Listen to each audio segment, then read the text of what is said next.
Hare Krishna.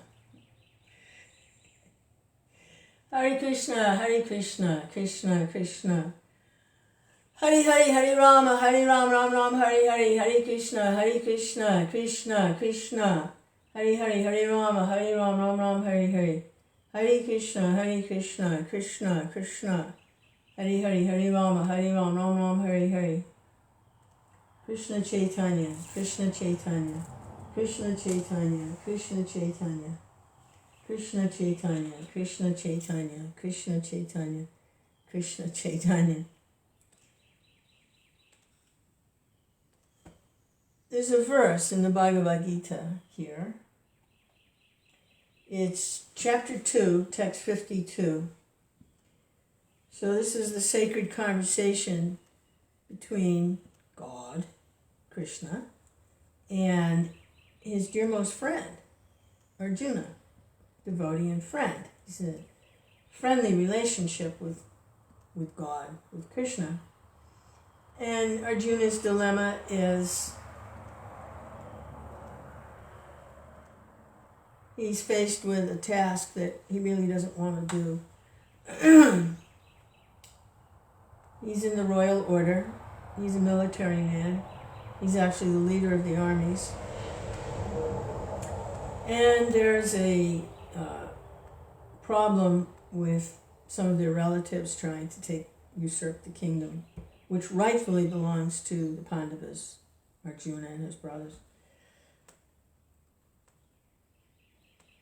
So there's a fight about to take place, and he really doesn't want to have to kill his relatives. And on the other side, many of his teachers and his seniors and respected elders have gone to the other side for one reason or another. Some of them were tricked to go to the other side, and some are just on the other side.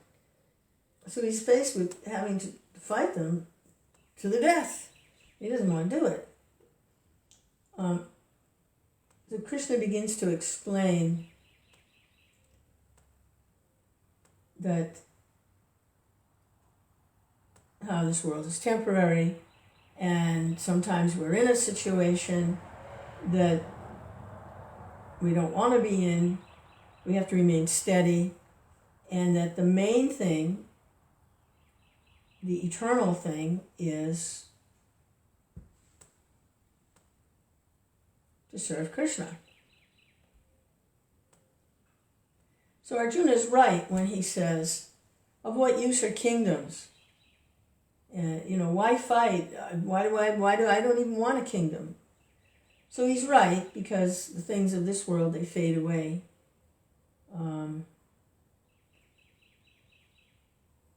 So to fight just to get a kingdom, that's useless. So Krishna is explaining, no, but I have a plan. I have a bigger plan. It's not just about the kingdom. It's about resetting the leadership of the world, because it's going in the wrong direction. So from time to time, Krishna explains, I have to come and destroy the disturbing elements. Like weeding a garden, you got to pull the weeds. They're plants too, and you don't want to pull them. Some of them actually are medicinal, and some of them are edible, but they're competing with the plants that you want to cultivate. So they have to be removed if you want to have a garden. So something like that. And then this verse in the end of the second chapter, where Krishna goes into some great detail about how we're spiritual beings, we're not these bodies, to try and give Arjuna some detachment so he can look at things in a detached way. And then there's later instruction. There's 18 chapters. This is only the second chapter. There's more detailed instructions and knowledge. But this is almost the end of that second chapter, and it's really about detachment and identifying with spirit rather than matter. And it's text 52. The Sanskrit isn't too bad in Bhagavad Gita. It's a pretty simple meter. This is an unfamiliar verse, but Yada te moha kalilam budhir yato budhir yatitari shati tada gantasi nirvedam shrotavyasya shrutas yacha. English. When your intelligence has passed out of the dense forest of delusion, you shall become indifferent to all that has been heard and that all is to be heard. You should become indifferent. And pass out of the dense forest of delusion, of identifying with the material plane, material atmosphere, the material situation, the material body. It's all temporary. It's all temporary. So to identify with it causes nothing but really distress, ultimately. There's a little bit of happiness along the way, but it doesn't last long. Because underlying it all is, it's temporary. So if you get attached to something on the temporary plane, what happens? You're going to be disappointed at some point. You're going to be very unhappy because you got attached to something and it got taken away. And the other side of that is there's something that you want and you hanker for it and you can't get it. But it's all temporary anyway. So the transcending or getting some detachment from this material plane is essential for connecting with the spiritual atmosphere, the spiritual world.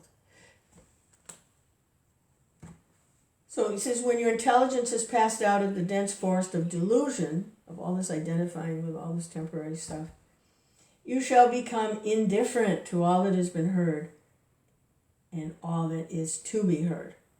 Now the Christians, John, he says a similar thing in 2:15-17, when his instruction is, do not love the world or the things in the world. If anyone loves the world, the love of the Father is not in him. For all that is in the world, the desires of the flesh and the desires of the eyes and pride in possessions, is not from the Father, but is from the world. And the world is passing away along with its desires. But whoever does the will of God abides forever. It's basically the same thing. There's a little bit more of guilt, fear, and shame in John, whereas the Gita's is a little more like, kind of like intellectual, buddhi, knowledge. You have this knowledge. So whatever works, if you need to feel guilt, fear, and shame in order to get there, then go for it. But here, Krishna is not pushing guilt, fear, and shame. He's simply saying, when your intelligence has passed out, use your intelligence, of the dense forest of delusion, you should become indifferent to all that has been heard and all that is to be heard. Om Shanti Shanti Om. That's basically the same instruction. And Prabhupada discusses in the purport, the short purport, he says, there are many good examples in the lives of great devotees of the Lord, of those who became indifferent to the rituals of the Vedas simply by devotional service to the Lord. When a person factually understands Krishna and his relationship with Krishna, he naturally becomes completely indifferent to the rituals of fruitive activities. So why do people do fruitive activities? Because they want something. So the devotee who actually has his relationship with Krishna, he doesn't want anything material. He just wants Krishna.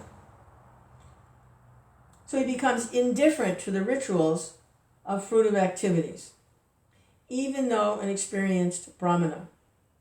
He might be an experienced brahmana. Srimadevendra Puri, a great devotee and acharya in the line of the devotees, says, I love this verse. I don't know if I can do, it's a big long Sanskrit, and I don't think I have the meter. Sandhya Vandana Bhadram Astu Bhavatobo Snana Tudyam Namo Bo Deva Pitarascha Tarpana Vidho Naham Sama Samyata Yatra Papini Sajyad Yata Papakulo Masakamsa Visha Smaram Agyam Harami Tad Alam Anye Kim Amyename, something like that. English. This is the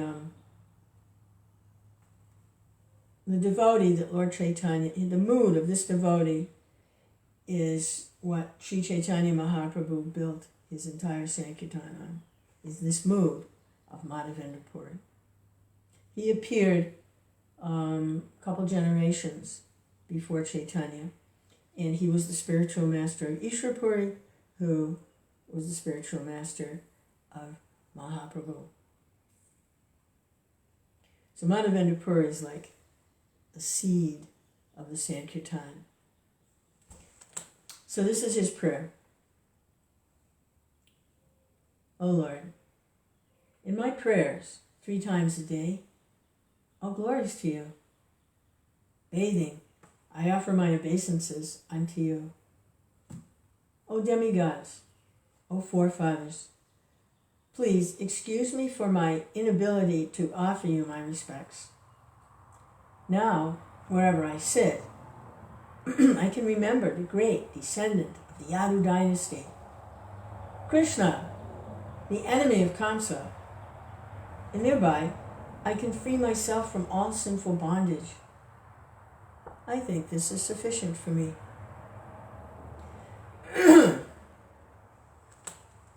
So Prabhupada is quoting this verse so we can get some understanding of what you have become indifferent when your intelligence is passed out of the dense forest of delusion.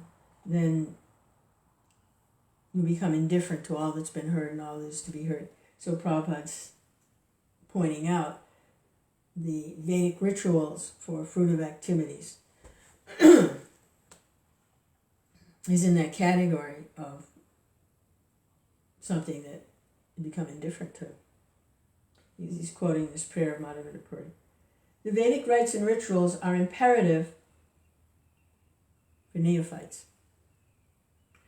Comprehending all kinds of prayers 3 times a day, taking a bath early in the morning, offering respects to the forefathers, etc.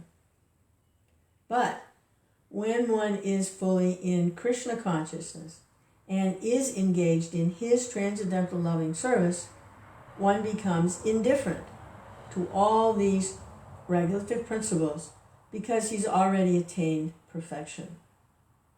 If one can reach the platform of understanding by service to the Supreme Lord Krishna, he has no longer to execute different types of penances and sacrifices as recommended in revealed scriptures. And similarly, if one has not understood that the purpose of the Vedas is to reach Krishna and simply engages in the rituals, etc., then he is uselessly wasting his time in such engagements. Persons in Krishna consciousness transcend the limit of Sabda Brahma, or the range of the Vedas and the Upanishads. Krishna said, by all the Vedas I am to be known. So if the devotee realizes a relationship with Krishna, Hare Krishna, there's no need for all the rituals and everything. Now, for preaching, a devotee who is on that elevated platform, they may come down to the second level, a lower level, to be able to preach and to show others, because Prabhupada says these Vedic rituals and rites are imperative for neophytes, new persons just coming onto the path. they do need to do these things.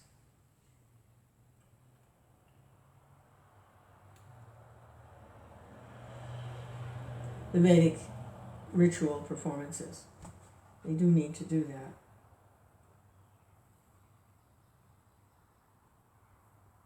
But when he's fully in Krishna consciousness and is engaged in his transcendental loving service, becomes indifferent to all of that. It's like graduating.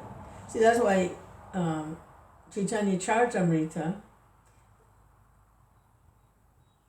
there is none of this prescription for Vedic performances or anything. It's postgraduate Krishna consciousness, Chaitanya Charitamrita. Now, in the Gita, in the different chapters, Krishna describes the different practices and rituals, but ultimately, Arjuna says he can't do all of those things. And then Krishna, well, if you just engage in my service, that will, all those prescriptions for ritual performances and ceremonies and sacrifices and all of that, that'll all be fulfilled. You just engage in my service. We see that theme throughout Bhagavatam also. When you get into the pastimes, like we see it with Indra specifically, there's no need to do all these different Vedic sacrifices and rituals. Like for Indra, it would be for the demigod of the rain. There's no need to do that. Just engage in my service. So that's the theme, because Chaitanya Mahaprabhu has made it very, very simple. In this age of Kali Yuga, everything is so disorganized, and just chant Hare Krishna, and you'll be engaged in my service, and I'll protect you. Just surrender to the holy name, and I'll protect you. I'll give you all good intelligence, and you become indifferent to all that's been heard and all that will be heard.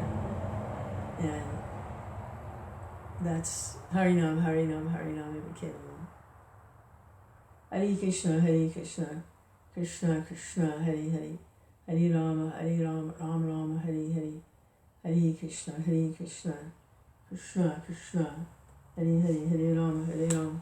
So you read a little Krishna book. Hare Krishna, Krishna Krishna.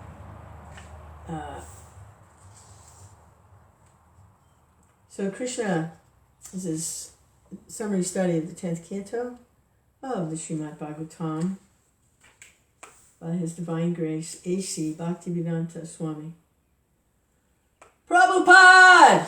Hare Krishna. Breaking of the bow in the sacrificial arena. So Krishna has just been offered sandalwood pulp by the hunchback girl, Kubja, who's a hunchback woman, girl, who's been engaged in serving Kamsa by supplying him sandalwood pulp. But having met Krishna and Balaram on the street, she decides that she needs to give that to Krishna. Forget Kamsa. Don't worry about that. And she starts to apply it to his body. Send it right in the street. Everyone watching. And she becomes so attached that she actually becomes lusty to have some intimacy with Krishna. But she's a hunchback woman, and they're not particularly attractive, if somebody's deformed like that on a material platform. So Krishna, to reward her, he stepped on her feet, and he gave her a jerk, I think by the shoulders. He pulled her up by the shoulders, straightened her up, and she, in other words, she became healed of her deformity, her affliction, and she became very beautiful. It was very beautiful by the touch of Krishna. Extraordinary and beautiful. So she's invited him to her home to have some nice intimate pastime with Krishna. And he's agreed to come, but not right now. He has some things he has to do first. But he promised he would go to her house. And he does. Kubja is kind of like a gopi, but not quite. She's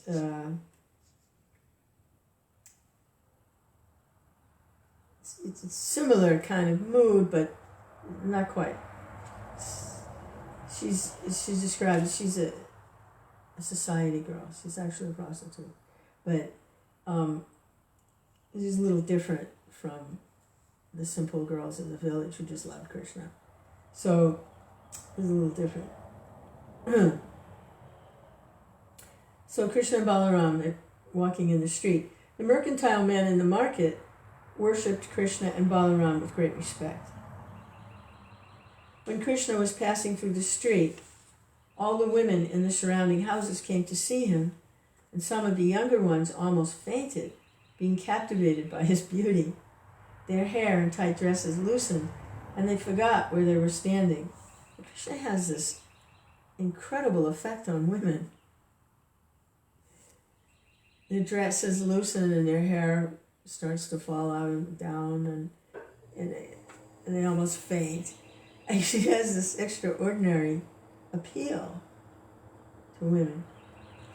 Krishna next inquired, actually it's described that everyone is actually, Krishna is the only Purusha, everyone else is actually dependent on Krishna, everyone. So actually in a female position, everyone is. It doesn't matter what kind of body it is, because Krishna's actually the only, he's the supreme male. Hare Krishna, he's God. Krishna next inquired from the citizens as to the location of the place of sacrifice. Kamsa had arranged for the sacrifice called Dana Yagna, and to designate this particular sacrifice, he had placed a big bow near the sacrificial altar. The bow was very big and wonderful, and resembled the rainbow in the sky.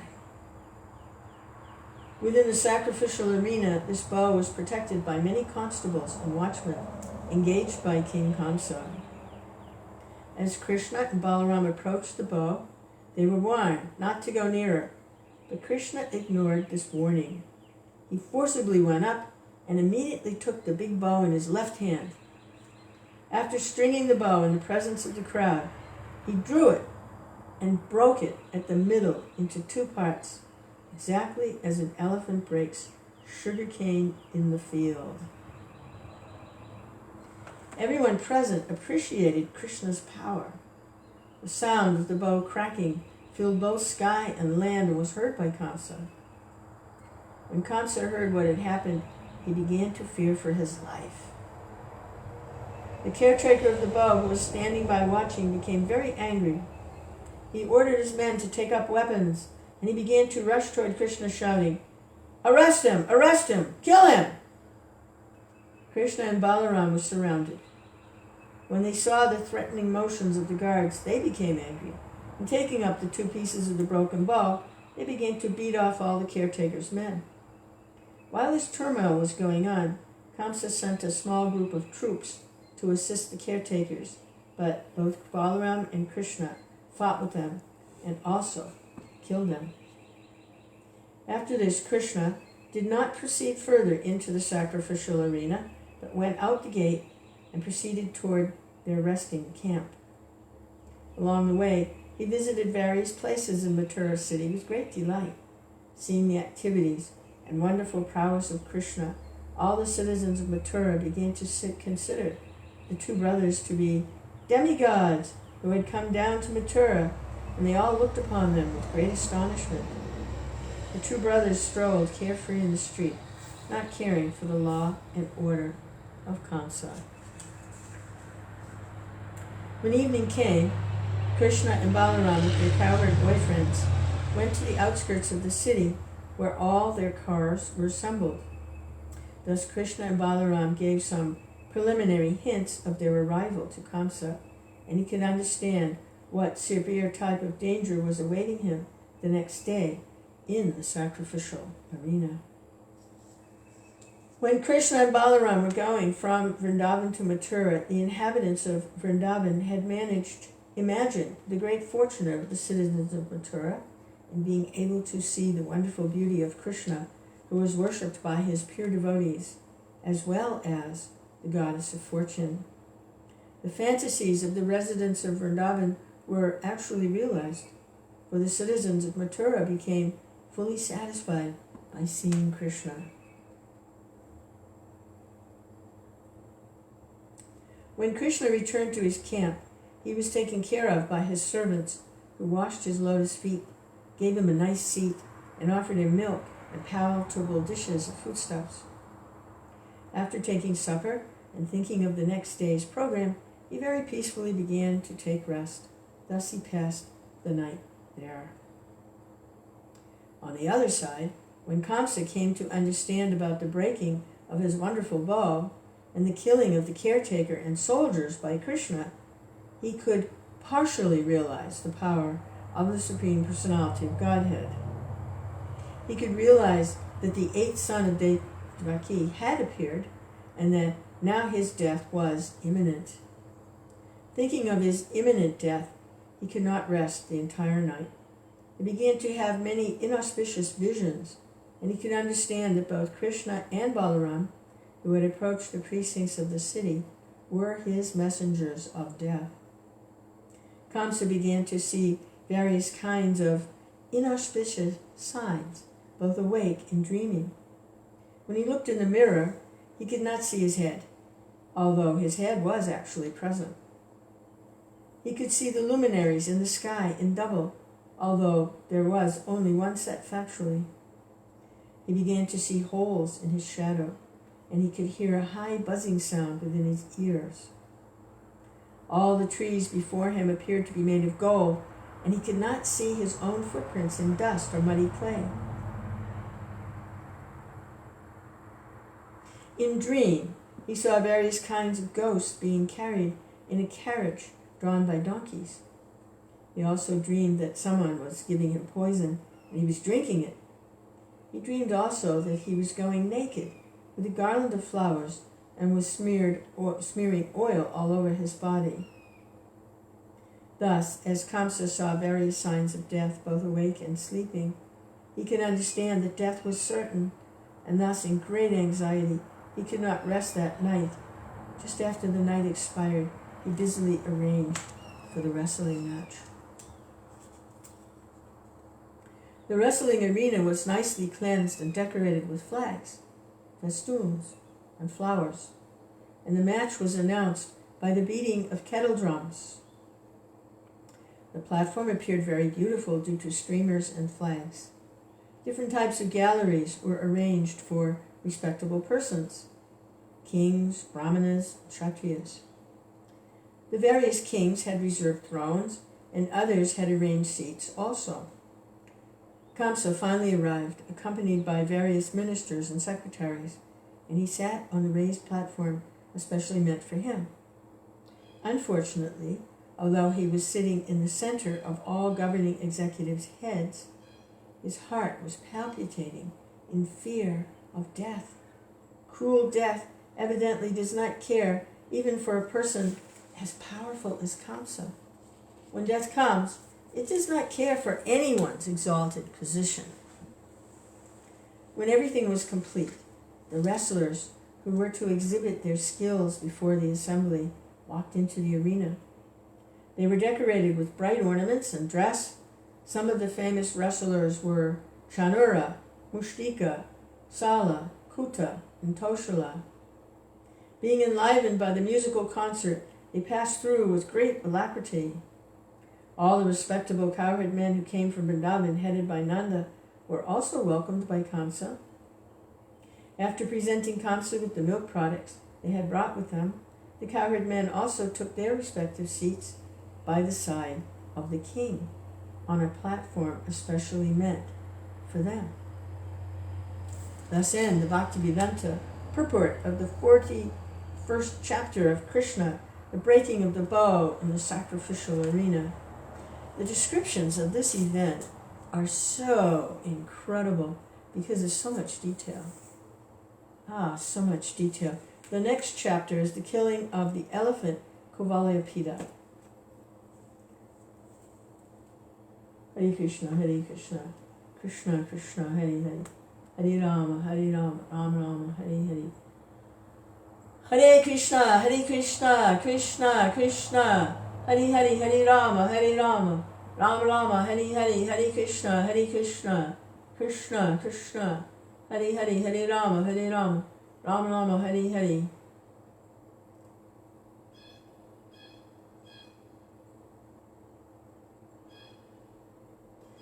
Yeah, don't waste this human form of life. We have it only for a little while. And we tend to be very proud of being a human, having a human form. But unless we use this precious human form to revive our consciousness, our spiritual consciousness, it's no better than having an animal body. And when this body's through, we just may take a lower form because we don't need a human form to eat, sleep, mate, and defend. There's millions of other species that actually do it much better than we do. They don't even have to cook. They just eat. They don't have to worry about social. They just have sex. They don't have to. And they've got great defense. Claws and nails and teeth. And the little skunk has his bad smell as a form of defense. They do it much better.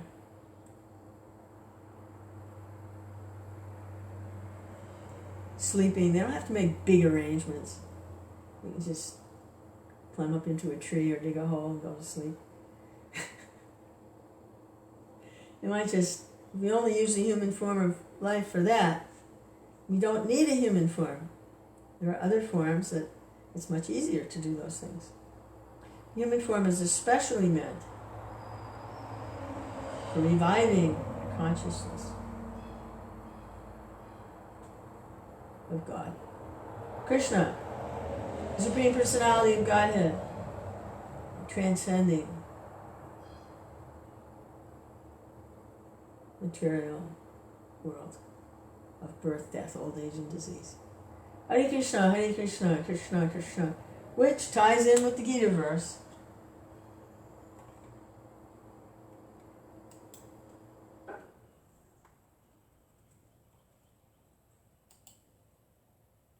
Which is Yada te moha kalilam budhir vyati tatar shati tata gantasi nirvedam shrota vyasya shrutasya cha. When your intelligence has passed out of the dense forest of delusion, you shall become indifferent to all that has been heard and all that is to be heard. And the beautiful verse that Prabhupada quotes by Madhavendra Puri. O Lord, in my prayers 3 times a day, all glories to you. Bathing, I offer my obeisances unto you, O demigods, O forefathers. Please, excuse me for my inability to offer you respects. Now, wherever I sit, I can remember the great descendant of the Yadu dynasty, Krishna, the enemy of Kamsa, and thereby I can free myself from all sinful bondage. I think this is sufficient for me. Hare Krishna, Harinam, Harinam, Harinam, Harinam. And it came along. Hello, the statement, the statement, the statement. Krishna.